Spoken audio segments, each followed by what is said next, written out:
حضرت مولا علی شیر خدا فرماتے ہیں نبی پاک ایک سفر پہ گئے تو مجھے اپنا نائب بنا کے مدینے میں چھوڑ گئے حفاظت کے لیے. حضور مجھے چھوڑ گئے. کہتے ہیں میرے پاس مال غنیمت کے تھوڑے سے پیسے تھے. میں سونے کا ایک ہار لایا, ایک لاکٹ لایا اور سیدہ فاطمہ کو تحفہ دیا پہلی دفعہ. انہوں نے پہن لیا.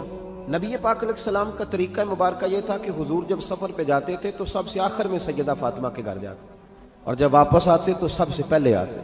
حضرت علی کہتے ہیں ایک قاصد آیا, اس نے آ کے بتایا کہ کل نبی پاک واپس آ جائیں گے. سیدہ فاطمہ بڑے دنوں سے انتظار کر رہی تھی کہ حضور آئے نہیں, اتنے دن ہو گئے. جب جا کے بتایا نا کہ کل حضور آئیں گے تو کہتے سیدہ نے صبح سے صفائیاں شروع کر دی, کھانا پکایا اپنے محبوب کے لیے اور بہت ساری تیاری کی.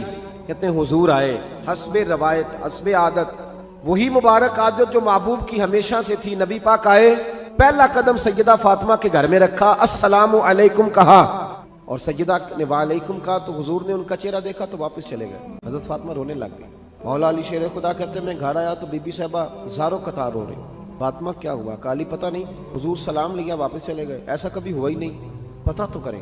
شیر خدا کہتے ہیں میں مسجد میں گیا تو نبی پاک بھی ایک کونے میں بیٹھ کے رو رہے ہیں. میں نے کہا یا رسول اللہ آپ یہاں رو رہے ہیں, فاطمہ وہاں رو رہی ہے, بات کیا ہے؟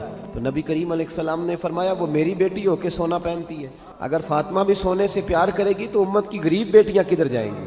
وہ بھی سونا پہننے لگ گئی ہے. وہ بھی اگر یہ کام کرے گی تو غریبوں کی بچیاں کس کے طریقے پہ چلیں گی؟ وہ بھی سونا پہنتی ہے.